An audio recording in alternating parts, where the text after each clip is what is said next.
নমস্কার, Binoy Ghosh. Welcome to my educational channel. আজকে সকাল থেকে মার্কেট একটা ল্যাগলাসার ট্রেডিং চলছে, একটা ইরেগুলার ট্রেডিং চলছে। মার্কেটে স্ট্রেংথ নেই, মার্কেট উপর দিকে ভালো করে বাড়তে পারছে না। এবং আরও একটা জিনিস দেখা যাচ্ছে, মার্কেটে নিফটি খুব স্লোলি পড়ছে, কিন্তু মোস্ট অফ দ্য স্টকস দেখা যাচ্ছে বেশি পড়ে যাচ্ছে। তো এমত অবস্থায় অপশান মার্কেটেও যে আজ দেখা গেল আজকে কাজ করে, তো প্রিমিয়াম খুব একটা বাড়ছেও না, খুব একটা পড়ছেও না, বরঞ্চ পড়ছে একটু বেশি বাড়ার থেকে। অর্থাৎ এখন সেলাররা একটু বেশি অ্যাক্টিভ, এবং বিশেষ করে অপশান সেলাররা, এবং তারা কিছুটা প্রিমিয়াম বেশি পাচ্ছে। তো সকাল থেকে মার্কেট মাইনাস, লাস্টের দিকে মাইনাস, আরও একটু ধীরে ধীরে বাড়লো। তো আমরা যদি ওভারঅল মার্কেট দেখি, নিফটি এগুলি সবই মাইনাসে চলছে। ওয়ার্ল্ড মার্কেটও আমরা যা দেখতে পাচ্ছি, ডাউ জোন্স কালকে 44 পয়েন্ট মাইনাসে বন্ধ হয়েছে, S&P সামান্য মাইনাস, ন্যাসডাক একটু প্লাসে ছিল। আর এখন যে ইউরোপিয়ান মার্কেট চলছে, ড্যাক্স 115 পয়েন্ট মাইনাস নিচে চলছে, FTSE 100 22 পয়েন্ট মাইনাস, এবং ক্যাক 50 পয়েন্ট মাইনাস। তো বেশিরভাগ দেখা যাচ্ছে মাইনাসে চলছে। এবং আরও যদি কিছু দেখি, ওয়ার্ল্ড মার্কেটে Nikkei 341 point minus, Shanghai 26 point minus, Hang Seng 472 point minus. তাহলে most of the major stock exchange কিন্তু নেগেটিভে চলছে। তো ইন্ডিয়া মার্কেটও তাই। এখন যেটা মেন হচ্ছে, একটা প্যানিক ক্রিয়েট করছে, একটা যুদ্ধের যে আবহাওয়া তৈরি হয়েছে, সেটার জন্য অনেকে ইনভেস্ট করতে চাচ্ছে না। রিয়েলি ইনভেস্ট করলে তো রিটার্ন কিছু দেখা যাচ্ছে না ইমিডিয়েটলি। সব স্টকই প্রায় ধীরে ধীরে একটু একটু করে নিচে পড়ছে। তো এই সময় একটু স্লোলি কাজ করতে হবে, প্রফিট বুক করে নিতে হবে, তার কারণ মার্কেটে স্ট্রেংথ পাওয়া যাচ্ছে না। হোয়ারাস আবার যদি আমরা দেখি যে এফআই কিন্তু গত দুদিন বাই করেছে, কালকেও এফআইআই 890 কোটি টাকা বাই করলো। তো ওভারঅল মার্কেট যে খুব খারাপ তা নয়, কিন্তু স্টক একটু পড়ে যাচ্ছে। যারা একটু রিটেল সেক্টরে, মানে রিটেল ট্রেডার, তারা একটু প্যানিকে সেল করছে, যার ফলে মার্কেট আরও একটু পড়ছে। তো লাস্টের দিকে মার্কেট 5-10 মিনিটের মধ্যে অনেকটা পড়ে গেল নিফটি। তো আজকে দুটি স্টক নিয়ে মূলত আলোচনা করব। দুটি স্টকই খুব সুপারফাইন স্টক, এবং বেশ ভালো ভবিষ্যতের একটা দাবি রাখতে পারে, এরকম একটা স্টক দুটি আলোচনা করব। তার মধ্যে একটি ছোট PSU স্টক আছে। আমরা জানি আগামী দিনে বর্ষাকাল আসছে, ফার্টিলাইজারের উপর একটা বেশ ভালো একটা র্যালি আসবে, সেই জন্য এরকম একটি ছোট্ট স্টক নিয়ে আছে। আর একটি স্টক আছে ব্যাংকের স্টক। এই দুটি স্টক নিয়ে আলোচনা আমরা করব। তার আগে যারা অফলাইন মার্কেটে ক্লাস করতে চান, যেটা স্টক মার্কেটের ক্লাস হবে, সেটা হচ্ছে 3 আগস্ট, সেই ব্যাচে ভর্তি চলছে। আর 28 তারিখ, অর্থাৎ জুন মাসের 28 একটি অনলাইন ক্লাস হবে, সেটা রাত্রি 10টা থেকে হবে, রাত্রি 8টা থেকে হবে। আর অফলাইন ক্লাসটা 3 আগস্ট, সেটা সকাল 10টা থেকে হবে, সানডে আছে। তো প্লাস আরেকটি ক্রিপ্টোকারেন্সির ব্যাচ চালু হবে 29শে জুন, সেটা হচ্ছে অফলাইন ব্যাচ। যারা ইন্টারেস্টেড তারা হোয়াটসঅ্যাপে যোগাযোগ করবেন।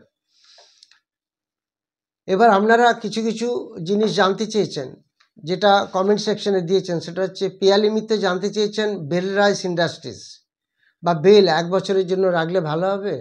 হ্যাঁ, বেল তো নিশ্চয়ই জানেন। বেল এখন যে জায়গায় চলছে খুব একটা পড়ছে না, কিন্তু বাড়ার ভাগ বেশি, বেলের পড়ছে কম। তো বেল তো নিঃসন্দেহে এক্ষুনি ভালো স্টক ডিফেন্সের উপর, এটা 1 বছর রাখতে পারেন। অনেক বিশ্বাস জানতে চেয়েছেন বর্ধমান হোল্ডিংস 4000 দাম চলছে, বুক ভ্যালু ভালো, হোল্ডিং করলে কেমন হবে বা কী করা উচিত। এটা বর্ধমান হোল্ডিং ভালো, আপনি ওটাকে হোল্ড করতে পারেন। বিশ্বজিৎ মান্না জানতে চেয়েছে 1 পয়েন্ট সলিউশন 53 করে 200 শেয়ার কেনা, এটা লং টার্মের জন্য কি হোল্ড করা যেতে পারে? 1 পয়েন্ট সলিউশন লং টার্মের জন্য হোল্ড করা যেতে পারে।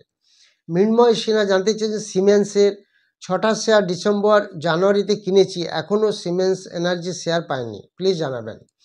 আপনি একটা কাজ করবেন, it will be better for you, আমি একটা সিমেন্স কোম্পানিকে মেল দিন, আর সিমেন্সের যে রেজিস্ট্রার, সেই যারা শেয়ারগুলি মেনটেন করে, অর্থাৎ যারা শেয়ার হোল্ডারদের সমস্ত অ্যাকাউন্টস মেনটেন করে, সেই মেলে একটা মেল পাঠান রেজিস্ট্রারকে, দেখবেন আপনার অ্যান্সার এসে যাবে, আপনি পেয়েও যাবেন। চন্দন শাহ জানতে চেয়েছেন ধান ব্যাংক 47 করে 200 শেয়ার আছে, এখন কি করব যদি একটু বলেন।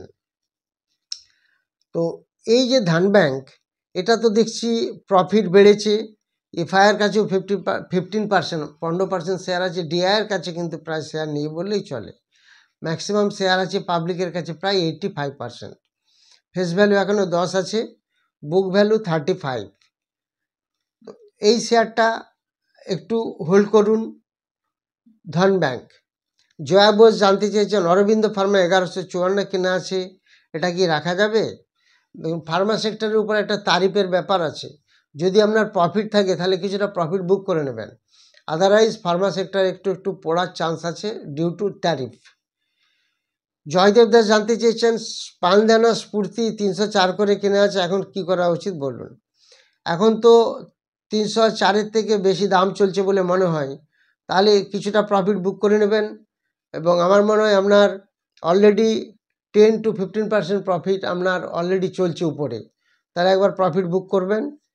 আর যেটা কোম্পানি কিন্তু লসে আছে, এফআইআর কাছে অনেকটা শেয়ার আছে, ডিআইয়ের কাছেও আছে। গোপাল বসাক জানতে চেয়েছেন শিপিং কর্পোরেশন অফ ইন্ডিয়া 234 করে কেনা, এটা কি হোল্ড করব? একদম হোল্ড করুন। তার কারণ হচ্ছে এই যুদ্ধ যদি চলতে থাকে, সমস্ত শিপিং কর্পোরেশনের যে রুটটা চেঞ্জ হবে। রুটটা চেঞ্জ হলে কী হবে, অটোমেটিক্যালি ফুয়েল কস্ট বেশি লাগবে, এবং কস্ট অফ ক্যারি যখনই বেশি হবে তখন চার্জটাও বাড়বে, যার ফলে এই কর্পোরেশনে এই শিপিংয়ের স্টকগুলি একটু বাড়বে। সঞ্জীব শাহ জানতে চেয়েছে যে স্টকটা আমার কেনা আছে সেই স্টকের ডিভিডেন্ড ঘোষণা করলে তা কী করে পাবো? এবং ডিভিডেন্ড যখন ঘোষণা করবে, ডিভিডেন্ডটা অটোমেটিক্যালি আসবে, আপনার ব্যাঙ্ক অ্যাকাউন্টে এসে যাবে। আপনাকে খেয়াল রাখতে হবে ডিভিডেন্ড রেকর্ড ডেট কবে, সেই রেকর্ড ডেট পেরিয়ে গেলে দেখবেন আপনার ব্যাঙ্ক অ্যাকাউন্টে অটোমেটিক আসবে, যদি না আসে তখন আপনাকে রেজিস্ট্রারকে জানাতে হবে ওই কোম্পানি। সুমন জানতে চেয়েছেন সিকো শিপিংয়ের কোনো গ্রাফ দেখা যাচ্ছে না, এই শেয়ারের কি কোনো সমস্যা আছে? অ্যাকচুয়ালি গ্রাফটা আপনি কোথায় দেখছেন সেটা তো বুঝতে পারছি না, সেটা যদি একটু জানাতেন যে গ্রাফটা এখানে দেখছি, কোথায় আপনি গ্রাফ দেখছেন সেটাই বুঝতে পারলাম না, তাহলে আপনাকে একটু আমি বলতে পারতাম। সৌমেন দাস জানতে চেয়েছেন আইএক্স স্টকের ফান্ডামেন্টাল কেমন, 10 বছরের এন্ট্রি প্রাইস কত হতে পারে? দেখুন, 10 বছরে কত এন্ট্রি প্রাইস হবে এটা তো বলা খুব মুশকিল, এবং আপনি যেটা করতে পারেন, এই স্টকটা এখন যে জায়গায় আছে, আইএক্স তো একটা এক্সচেঞ্জ, আপনারা জানেন এনার্জি এক্সচেঞ্জের ব্যাপার, এটাকে এটা হাই গেছিল 244, এখন 180 থেকে 90-এর মধ্যে রান করছে। ডিআইয়ের কাছে প্রচুর শেয়ার আছে 34%, এফআইআর কাছেও 16%, এটা আগামী দিনে আশা করা যায় ভালো হবে। সুভাষ মণ্ডল আজাক্স ইঞ্জিনিয়ারিং কিনেছি লং টার্মের জন্য 670 করে, ফান্ডামেন্টাল কেমন, এখন কি করব? প্রফিটটা দেখছি বেড়েছে, এফআইআই সামান্য একটু কমিয়েছে, ডিআইআই এর কাছে 7.92% শেয়ার আছে, এটা একটা নতুন স্টক। পুতুল বিশ্বাস জানতে চেয়েছেন বাজাজ হাউসিং 148 করে কেনা আছে, এটা কি লং টার্মের জন্য রাখা যাবে? নিঃসন্দেহে রাখুন, বাজাজ গ্রুপের স্টক, বাজাজ হাউসিং ফিন্যান্স আগামী দিনে বেশ ভালো রান দেবে। এই যে কমেন্টগুলি আপনারা বলেছেন সেগুলি আমি যথাসাধ্য বললাম, চেষ্টা করলাম, আপনারা আরও কমেন্ট দেবেন, এবং সাপোর্ট রেজিস্ট্যান্স কি ইন ডিটেলস যদি আরও একটু বলেন তাহলে কী হবে, আরও বলতে সুবিধা হয়। কেমন, আপনারা কমেন্ট সেকশনে কমেন্টগুলি দেবেন। এবার যে স্টকগুলি নিয়ে আমরা আলোচনা করব, প্রথম যে স্টকটি বলবো সেটার নাম হচ্ছে ন্যাশনাল ফার্টিলাইজার লিমিটেড। আজকে প্রায় 3% স্টকটা পড়েছে, এটা আপনারা জানেন একটা পিএসইউ স্টক, 96-এর কাছে দাম চলছে। এর ফান্ডামেন্টাল সবই ভালো, আপনারা একটু দেখে নেবেন, তার মধ্যে যেগুলো একটু বেশি ভালো বলে দিচ্ছি, পায়েটস্কি স্কোর খুব ভালো, এবং এর আপনার গ্রাহাম এবং ইন্ট্রিনসিক মোটামুটি মিডিয়াম, আর প্রমোটার হোল্ডিং 74%, ডিআইয়ের কাছেও 6.8% শেয়ার আছে, এফআইআর কাছে 0.6% শেয়ার আছে। এই কোম্পানিটি মোটামুটিভাবে একটা ভালো স্টক হিসাবে আমরা বলতে পারি। এই কোম্পানিতে কিন্তু এফআইআই সামান্য স্টেক বাড়িয়েছে 0.42 থেকে 0.60 করেছে, আর ডিআইআই একটু সামান্য কমিয়েছে। আর মোটামুটিভাবে এটা আমরা যা দেখতে পাচ্ছি, এই স্টকটা কোয়ার্টারলি প্রফিট এবং ইয়ারলি প্রফিট বেশ ভালো বেড়েছে। সেটা আপনারা একটু ফলো করে দেখে নেবেন, তাহলে আপনারা বুঝতে পারবেন। এখানে আমরা দেখতে পাচ্ছি ইয়ারলি প্রফিট লাস্ট ইয়ারের থেকে এবারে অনেকটা বেশি বেড়েছে। আগে ছিল 150 কোটি, এখন হয়েছে 184 কোটি। আরও একটি যে স্টক আমি বলবো সেটা আপনাদের বলছি, এটা একটা ব্যাংকিং স্টক। এই কোম্পানিটির দাম চলছে 105 টাকা। আজকে এটা 3%-এর মতো পড়েছে, একটা ভালো সুযোগ আসছে। বেশ এই দুটি স্টকই কিন্তু একটা ওভারসোল্ড জোনে এসে গেছে। এই স্টক দুটিকে আমরা খেয়াল রাখবো, কোনোটি আমার রেকমেন্ডেশন নয়।